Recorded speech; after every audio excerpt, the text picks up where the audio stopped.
Continuing in our Bill of Rights series, my super social studies students, that First Amendment was really, really big. The next amendments will not take as long to explain because they don't cover as much as freedom of religion and freedom of expression truly do. So today we're going to be focusing on the rights that are protected by the Second through Fourth Amendments. So again, look at how that learning target is worded. We don't get these rights from the Bill of Rights. The Bill of Rights simply state what our rights already are. The Bill of Rights protect the rights that we already have. Okay, so let's take a look at what the Second, Third, and Fourth Amendment protect us. Okay, the Second Amendment is the right to bear arms. Get it? Because there's a bear and there's an arrow pointing to its arm. Bear arms. You get it? All right, moving on. It is the right to bear arms, but it's not referring to the arms of a bear. It's referring to weapons, okay? The Second Amendment literally says a well-regulated militia being necessary to the security of a free state, the right of the people to keep and bear arms shall not be infringed. Okay, so the Second Amendment does literally say we have a right to bear arms. We have a right to have weapons and a right to show weapons and use them in appropriate circumstances. But it's interesting when we put things into context, right? We need to think about the fact that this was added to our Constitution in 1781. Did I say that right? No, 1791. 1781 is in my head because that's when the Revolutionary War ended. So we were 10 years out from the Revolutionary War. Remember how we won the Revolutionary War? It's not because we had a super highly trained army.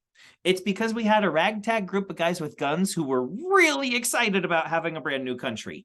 Right? So the only way we won the Revolutionary War is because people were able to fight.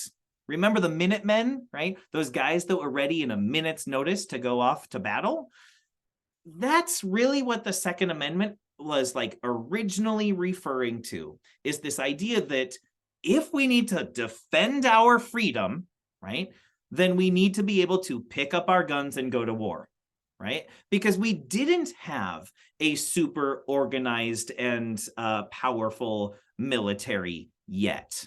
So the Second Amendment really applied to that time and place in our history when we were fresh off the Revolutionary War, and we remembered that, well, the only way we were able to defeat the British is because people could go to battle and they could defend their country or the place they wanted to become their country. Right? And notice the very first phrase of the Second Amendment says a well-regulated militia. A militia is like an almost army, an almost military, but it is a organized effort to defend your freedom. Right? And the second part of the Second Amendment says being necessary to the security of a free state. So in other words, the Second Amendment is saying we have the right to bear arms as part of a well-regulated militia so that we can defend our freedom. That's what the right to bear arms was initially about, right? That we have the right to own and keep and use weapons for the purpose of protecting the freedom of our country. It doesn't say for the purpose of defending your house.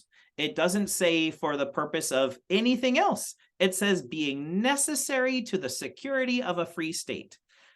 So again, we talked about why this was necessary back then, right? They were fresh off the Revolutionary War, and this had a much different meaning in 1791. They needed to defend themselves against the British. So then people ask today, is the Second Amendment still relevant today? Well, that gets to be up to you. Over time, the purpose and the meaning and the reason for the Second Amendment has changed. And up until this point, our Supreme Court still declares this constitutional, that people can own and keep and use weapons in the right circumstances and situations. Okay. So what started off with one purpose has changed over time. And the amendment is still there. And the Second Amendment is perhaps used for different reasons and purposes today, but it has changed over time. And our Supreme Courts have kind of changed the way they interpret the Second Amendment. So it gets to be up to you if you believe people should still have the right to bear arms today, right? The Third Amendment says no quartering of soldiers. This one's funny to me because it's so not something we have to worry about today. But maybe you remember the Quartering Act from the Revolution, when the colonists were forced to provide food and lodging to the British soldiers. Well, the Third Amendment just says, yeah, we don't have to do that. People don't have to support the soldiers of the army that they're fighting against. So the Third Amendment is still there, because it doesn't do any harm to keep it, right? It's totally unnecessary anymore because now we have an organized military. Like, we don't need to worry about soldiers knocking on our door saying, let me stay here tonight.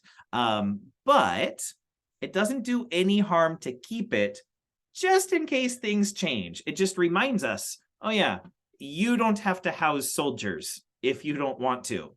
You totally can. Many of you are from military families and you're like, yeah, my dad's a soldier, I live with him. Like, makes sense.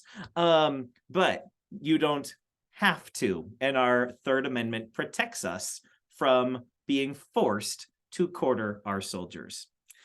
So I guess I'm only going to tell you about the Third Amendment. So sorry about that learning target there. That is the rights that are protected to us by the Second and Third Amendments. The next video will have the 4th through 10th, I think. Oh, let's see.